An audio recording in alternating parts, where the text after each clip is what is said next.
I'm a big lover of enamel.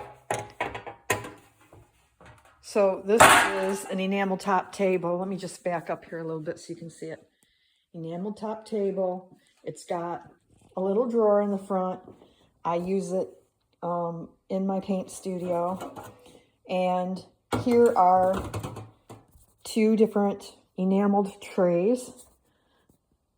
And this one was bought at Blick, and this one was given to me. And I want you to just notice the difference. First of all, this is a vintage antique piece. It's either a butcher tray or it came out of a refrigerator. And I want you to notice the thickness of it. It's got more density to it than this one. This one, you can kind of see maybe that this one is a bit thinner. And one of the problems is this one doesn't even sit flat. I bought it because this one wasn't enough. One wasn't enough because I have two stations that I sit at in my studio and one station in my house where I work also. And so I needed something for each location. And so I went ahead and I bought this one, but if you just compare even the width here to the width of this one, you can see this one's much thinner. And it's not flat, so that gives me a little less stability when I'm trying to paint. But this is what you're going to find at any regular art store, is something like this. This one here you're going to find probably at an antique store. And then this one was my latest one that I found, and this is by far the best so far. And what I want you to notice is that if we get a little close up on that, you can see there's some wear on it. There's some scratches. It's not too bad though, all in all. If I pull back and you can see these two compared to one another, you can see that this one on the left has a lot more scratches, and you can see along the rim how the enamel has popped off of that, much like this other one that I was showing you from the Blicks. It's also got some damage to it, and basically because it's not flat. And if you look at the back, you can see all those ripples in it. And when I was working on it, I tried to straighten it out a little bit so it wouldn't be so wobbly, and that's when these two spots occurred where the enamel began to flake off. And that's kind of what's happening over here. This one's been used a lot more, and it's just starting to have so much more wear and tear on it that it becomes harder and harder to clean. Whereas this one, you can just see the difference even in the color. The one there that's bigger is actually whiter, and this one over here, it's starting to have this grayish appearance to it. And if you look close, you can see there's even some color that gets stuck down in those cracks, and it makes it even more challenging to get clean. I want to clarify what I meant about the thickness or the density. So this is the Blick tray, and this is the vintage tray with the chipping on it. And what I want you to notice is that this is super thin. The metal is thin, and the enamel coating is very thin. And so there's hardly a dent, I guess. It looks like it's just a piece of paint sticking on there, right, where that mark is. But it's actually where the paint has stuck to the metal. And it gets hard to get that off. And so you can see here it's doing the same thing. The paint starts sticking to the metal. But there's a ridge here. Even so, even though the paint is stuck here, there is a ridge here. And this metal is thicker, and the enamel coating that is on the metal is thicker. And that is one of the reasons why I like these trays better than these trays. And And that's just my personal preference. There's absolutely nothing wrong with this. This can work if you don't mind the fact that they don't sit flat, that they're very thin. Thin is good in some ways because it makes it lighter weight. But the thicker one, this is the flattest one I have. And this bigger one over here would be my second flattest one. So I'm going to try to guess. I'm just guessing. I don't know for sure. But this one, not being any bigger than it is, may be why it's flatter than the really long one that I have that's like almost 3 feet wide, 2.5 feet wide at least. Maybe as it gets bigger, it's harder for it to remain as flat. But I would look for flat, fewest scrapes, maybe no chips. Like this one has no chips. That's why I just loved it. And I can tell you that this was the last one that I purchased, and I paid, I think, about $30 to $35 for this at the antique store. And I thought that that was a slightly high. I think they were actually asking $40 or $45 for it. And I asked at the counter if they would give me a discount, if the vendor was able to give me a discount on it, because I thought it was a little high. And so they gave me like 10% off. And then I explained what I was buying it for, that I was an artist and I like to use these in my painting. They gave me a little bit more money off on it. So it ended up being something around $33 or so for it. Just an FYI on how these are priced. So beyond that, I'm going to walk you over here to the other part of my studio, and I will show you what I have over here is another one that I found not too long ago. Let me see if I can throw some light on this one.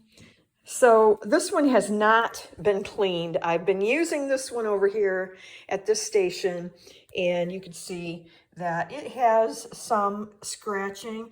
You see where the tool that I use has left some gray marks on it. And a lot of that can be cleaned up. These paint stains and little pieces of paint here, especially you can see here, there's been some paint left over, paint residue. So what I'm going to do just to show you, and you can see this is a probably a 3-foot wide table, and this tray almost fits it completely. So I love this one because of the size. And if I show you the edge, in fact, let me just walk it back over there. If I show you this edge compared to even one of these other ones, even the older ones, let's say, you can see this one is so much wider. It's got a lot more thickness to it, especially when we compare the Blick one here on the left with this new. Well, it's not new. These are all vintage trays, okay? So a vintage tray is only going to be found like an antique store or something like that. And part of what these things are, they come from like old refrigerators. Used to have trays. They could be butcher blocks. But I'm going to take it over here then to the water so that you can then see what we're doing here to clean this. And I'm going to show you this tool that I'm using. Just a razor blade. These are easily removed and replaced. And the first thing that I'll do is I will just go over this with this razor blade, and the little specks of paint that are left behind, those will pretty much just come right off. So the first thing I do is I clean it that way. But you can see, as I did that, you can see there's some gray marks left behind. So then the next thing I'm going to do is I'm going to sit this down inside the sink. I'm going to turn on the water, and I'm going to turn it on hot. And I'm going to let that just run for a minute. Okay, so I flipped on some lights and I've been letting this run, and now the water's hot. So I'm just going to let the tray fill up with a nice layer of that warm water, and we're going to let it sit for a minute so that the water will actually loosen up the paint and we can clean it a lot better. Okay, so the warm water has been sitting in here for a little bit, and what I'm going to do is I'm just going to go down in there with my finger now, and you can see how these little specks then are starting to pop off, and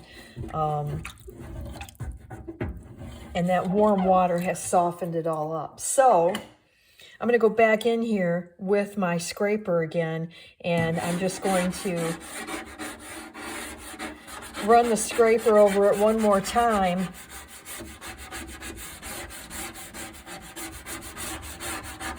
Just to loosen up anything else that didn't come off easily with just scraping.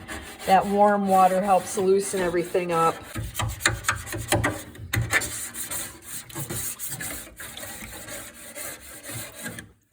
All right, so now that that's done, I'm going to go ahead and just flip this so the water can run off of it.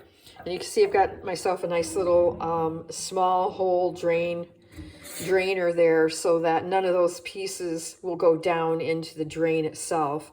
And you have to clean that out every single time, otherwise you'll get so much stuck in there. It gets harder to clean off of that too, because it starts to want to stick in there, so we'll have to clean that each time too.